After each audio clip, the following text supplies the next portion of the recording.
Hello दोस्तों, चलिए समझते हैं class 10th chemistry chapter 2। Chapter का नाम है अम्ल क्षार लवण। ठीक है, देखिए इस चैप्टर में हमको पढ़ना है क्षार की अम्लता, यानी किसी क्षार की अम्लता क्या होती है, अम्लता को कैसे ज्ञात की जाती है। ठीक है, तो सबसे पहले आप क्षार की अम्लता का परिभाषा समझिए कि ये होता क्या चीज़ है। ठीक है, इंग्लिश में इसे एसिडिटी ऑफ बेस कहते हैं। ठीक है, तो देखिए ये परिभाषा क्या है इसकी कि किसी क्षार के एक अणु में उपस्थित विस्थापनीय हाइड्रॉक्सिल आयनों, हाइड्रॉक्सिल आयन किसे कहा जाता है, OH माइनस को। ठीक है, तो विस्थापनीय हाइड्रॉक्सिल आयनों की संख्या उस क्षार की अम्लता कहलाती है। ठीक है, जैसे कहने का मतलब ये है कि किसी क्षार का अगर एक अणु है, जैसे मान लीजिए क्षार में हम ले रहे हैं NaOH,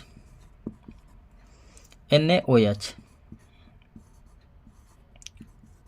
देखिए ये हमने एक एग्जाम्पल लिया, जैसे मान लीजिए NaOH है, क्या है ये क्षार है, एक प्रबल क्षार होता है। ठीक है, इसमें होता क्या चीज़ है कि मान लीजिए किसी क्षार के एक अणु में, यानी ये क्षार हो गया NaOH, इसका क्या हो गया, ये अणु हो गया आपका। ठीक है, क्षार का अणु हो गया। इस क्षार के अणु में जितने OH क्या होंगे, विस्थापित होंगे। ठीक है, यानी कि निकलेंगे, किसी भी क्षार में से जितने OHओं की संख्या यानी हाइड्रॉक्सिल आयनों की संख्या विस्थापित हो जाएगी या निकल जाएगी, तो जितना OH की संख्या किसी क्षार से विस्थापित होगी तो उस क्षार की वह संख्या क्या कहलाएगी, अम्लता कहलाएगी। ठीक है, जैसे मान लीजिए हमने लिया NaOH। ठीक, NaOH मान लीजिए इसकी क्रिया हम करा दे रहे हैं HCl से करा दी है। ठीक है, हाइड्रोक्लोरिक एसिड से हम करा रहे हैं इसकी क्रिया। तो देखिए जब इसकी क्रिया आप HCl से यानी हाइड्रोक्लोरिक एसिड से जब आप कराएंगे तो यहाँ पे बनेगा NaCl, अब प्लस बन जाएगा H2O। ठीक है, यहाँ पे बन गया H2O। तो देखिए यहाँ पे सोडियम हाइड्रोक्साइड था, यानी सोडियम के साथ हाइड्रोक्सिल आयन जुड़ा है, कितना, एक जुड़ा है। यहाँ पे HCl की जब हम क्रिया करा दिए हैं तो देखिए यहाँ पे बन गया है NaCl बन गया है। ठीक है, NaCl बन गया है।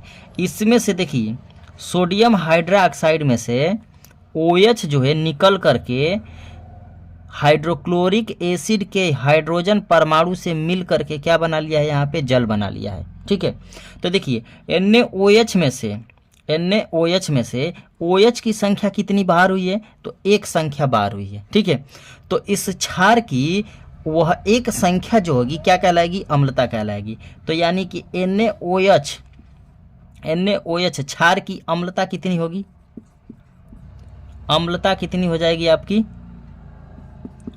एक होगी, अम्लता होगी एक। यानी किसी क्षार में से जितने OH यानी हाइड्रॉक्सिल आयन क्या होंगे, विस्थापित होंगे, तो वही उनकी संख्या क्या कहलाती है, उस क्षार की अम्लता कहलाती है। ठीक है, देखिए दूसरा एग्जाम्पल समझिए।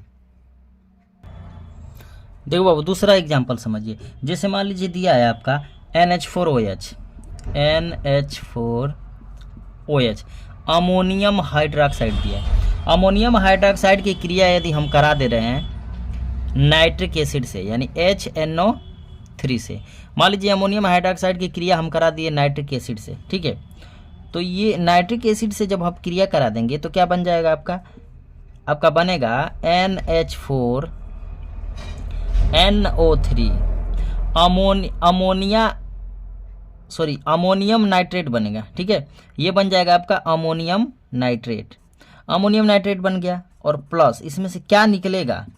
ठीक है, इसमें से क्या निकलेगा, देखिए यहाँ पे देखिए OH और H मिल करके क्या बना लेंगे, H2O बना लेंगे। ठीक है, यहाँ से अमोनियम नाइट्रेट आपका निकल गया।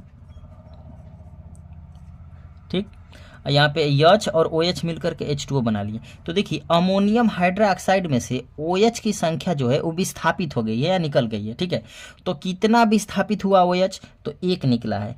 तो यहाँ पे अमोनियम हाइड्रोक्साइड क्या है, एक क्षार है। तो जितना क्षार में से OH यानी हाइड्रॉक्सिल आयनों की संख्या जो है विस्थापित होगी तो उस क्षार की क्या होती है, वह अम्लता कहलाती है। ठीक है, तो यहाँ पे अमोनियम हाइड्रोक्साइड की अम्लता कितनी हो जाएगी, एक हो जाएगी। ठीक है, यानी NH4OH की अम्लता कितनी हो जाएगी, एक होगी अम्लता। ठीक है। यानी जितना किसी भी क्षार से जितना OH क्या होंगे विस्थापित होंगे, वही उस क्षार की क्या कहलाती है, अम्लता कहलाती है। ये आपको ध्यान रखना है, ठीक है। देखिए अब कुछ आपको एग्जाम्पल समझाते हैं। देखो बाबू कुछ एग्जाम्पल आप समझिए, ठीक है। तो एक साइड में आप लिखेंगे क्षारक, या इसे क्या कहते हैं, इसे क्षार भी कहा जाता है, क्षारक कहिए या फिर क्षार कहिए, या फिर इसे क्या कहते हैं, भस्म भी कहा जाता है, ठीक है, या फिर भस्म भी लिख सकते हैं, ठीक। और दूसरे साइड में आप लिख लीजिए क्षारक की अम्लता, क्षारक की अम्लता, ठीक है। क्षारक की अम्लता हो गई। जैसे क्षारक में हम एग्जाम्पल ले रहे हैं, जैसे मान लीजिए आपका दिया है BaOH का होल ट्वाइस, BaOH का होल ट्वाइस, ठीक है। इसको क्या बोला जाता है, बेरियम हाइड्रोक्साइड, इसे बोलेंगे बेरियम हाइड्रोक्साइड, हाइड्रोक्साइड, ठीक है। ये बेरियम हाइड्रोक्साइड हो गया। देखिए दूसरा NaOH, NaOH ये हो गया आपका सोडियम हाइड्रोक्साइड, सोडियम हाइड्रोक्साइड, ठीक। अगला देखिए KOH, ये हो गया आपका पोटेशियम, पोटेशियम हाइड्रोक्साइड, हाइड्रोक्साइड, ठीक। अगला क्वेश्चन समझिए, मान लीजिए अगला दिया है आपका NH4OH, NH4OH इसको कहते हैं ammonium, ammonium ammonium hydroxide, hydroxide, ठीक है। देखिए अगला आपका दिया है CaOH का होल ट्वाइस, ठीक। इसे कहते हैं कैल्शियम, कैल्शियम हाइड्रोक्साइड, हाइड्रोक्साइड, ठीक है। देखिए अगला दिया है आपका AlOH का होल थ्राइस, ठीक है। इसे कहते हैं एल्यूमिनियम,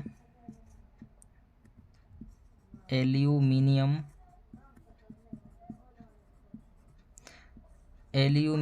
हाइड्रोक्साइड,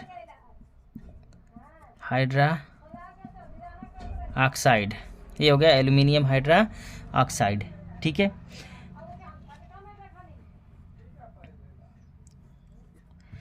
देखिए आपके ये क्या है, कुछ एग्जाम्पल्स हैं, यानी क्षार के एग्जाम्पल्स हैं, ठीक है।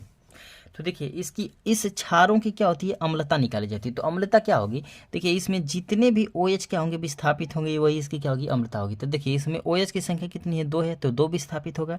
तो इस क्षार की अम्लता कितना लिखेंगे आप, 2 लिखेंगे, ठीक है। कितना लिख देंगे, 2। ये क्या हो जाएगी, इस क्षार की अम्लता होगी, ठीक है। जैसे मान लीजिए NaOH दिया, NaOH में OH की संख्या कितनी है, 1 है, तो इसकी अम्लता कितनी होगी, 1 होगी। देखिए KOH में 1 OH है, तो यहाँ पे अम्लता हो गई 1, ठीक है, अम्लता हो जाएगी 1। अब इसमें देखिए आप NH4OH में देखिए, इसमें OH की संख्या 1 है, तो यहाँ पे इसकी अम्लता क्या हो जाएगी, 1। CaOH का होल ट्वाइस, इसमें OH की संख्या कितनी है, 2 है, तो यहाँ पे अम्लता हो जाएगी 2। एल्यूमिनियम हाइड्रोक्साइड, इसमें देखिए OH की संख्या कितनी है, 3 है, तो इसकी अम्लता कितने लिखेंगे, 3 लिख देंगे, ठीक है।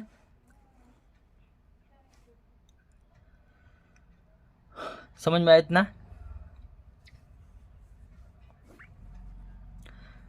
ठीक। तो इस प्रकार क्या निकाली जाती है, किसी भी क्षार की अम्लता ज्ञात की जाती है।